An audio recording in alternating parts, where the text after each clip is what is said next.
মতো আমার দিয়ে পাঙ্গাস মাছটাও কাটাইতেছে, জানে আমি পাঙ্গাস মাছ কাটতে পারি না, কিছু না কাটে নিয়ে আইবো না, একেবারে আজ তো পাঙ্গাস মাছ নিয়ে আইছে, এ কাটে আমি জীবনে কাটতে পারবো?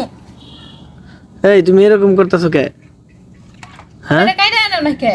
এটা কেটে আমি কি এটা বিয়ের থেকে কিনছি, বাজার থেকে কিনছি, এটা আমি বেটারা তোমার আমি কইছি না যে তুমি দোকানের কাছে থেকে মাছ টাছ কিনা নিয়ে আইবে না, সব তো আনো দাম দিয়া, আর আমি কম দামে আনলে খালি আমার লাগে কেটে কেটে করো যে আমি খালি দাম দিয়া নি দাম দিয়া নি।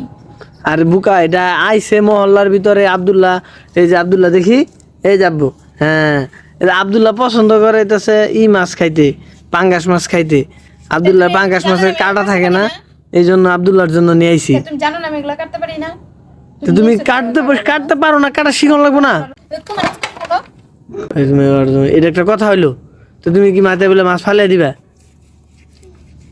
যে একটা কাজ, প্রত্যেকটা কাজ কি মানুষ মায়ের পেটেতে শিখা আহে, কাম শিখন লাগবো না আস্তে আস্তে? আর এটি কি করতেছ, এটি কি দিয়ে ডলতাছ? তুমি চোখে দেখো না এগুলা কি দিয়ে ডলতাছি? এটি কি, এগুলা কি দিয়ে ডলতাছি? এটি কি পাতা? পাঙ্গাস মাছে পিছল থাকে, হ্যাঁ পিছল থাকে, জানো না তুমি? পাঙ্গাস মাছ কালো থাকে, ওই মাছ কি ঘিল লাগে না খাইতে? এটি কি পাতা? খসখসি পাতা। খসখসি পাতা? তুমি এটা তা খসখসি পাতা কয় আম গায় না, তুমি চাঁদপুরে এটির কি পাতা কয়? খসখসি পাতাই কয়।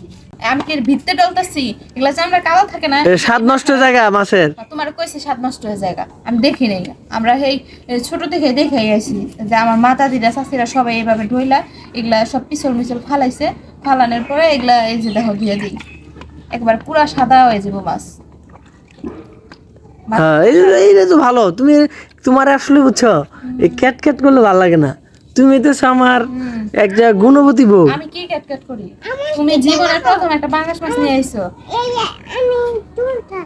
পাঙ্গাস মাছ আনতে বাধ্য হয়েছে আব্দুল্লাহর জন্য, ও আমাদের সাথে ইলিশ মাছ খাইতে পারতাছে না। এখানকার কেউ দিয়ে কাটাগুলো কাটতে পারতো না, এখন যদি তোমার একটু যে কাটা কাটে দাও তাহলে আর আমি কাইটা দিব, সমস্যা কি? আমি তো তোমার জন্য সব করতে পারি। তুমি মুখে সবসময় সব কিছু কও। তুমি যে কালকে বললা যে আমি ডিম নিয়ে আমো, তুমি ডিম আনছো? আরে ডিম রাত্রে বেলা জানাইতেছি, তখন দোকান বন্ধ হয়ে গেছে, ডিম আনো। দোকান বন্ধ হয়ে গেছে, তুমি জীবনে তো কিছু করে না, টাকা ধরা দিছো কে আমার? তুমি এখন এই যে শিখে গেছো গা, এটা একটা ভালো কাজ হয়েছে। মানে এখন শিখে গেছো গা, ও করতে পারলে তোমার ভালো, না করতে পারলে ভালো না, বুঝো নাই? এখন করতাছি তার জন্য তুমি এখন শিখে গেছো গা, আর যখন না করতাম তখন করতো যে এই যে খারাপ, কোনো কাজ করে না, কোনো কিচ্ছু নাই গা, একটা সংসারে কি কম কাজ আছে?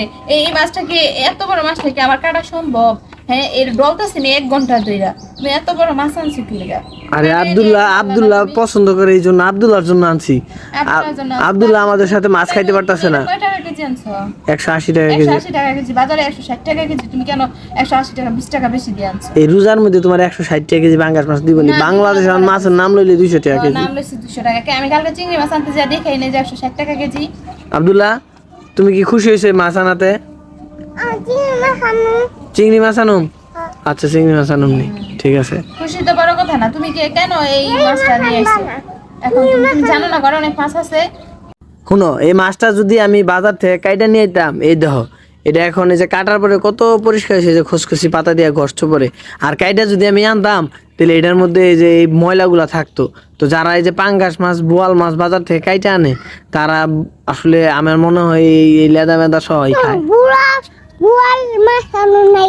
না তাদের আসলে উচিত বাসায় মাছটা আইনা তারপরে ঘষা টসা দিয়া কাঁটাটা না থাকে, ওই যে আছে না, কি কয় ভিমতার না, ওটা দোকান থেকে কিনা শুধু মাছের জন্য, শুধু মাছের জন্য ওইটা আইনা যদি এভাবে ঘষে, তাহলে এটা যে পিছলটা থাকে এই যে টাইপের, এবার এটা শুধু আসলে ঘিন লাগে, মাছটা অত স্বাদ থাকে না।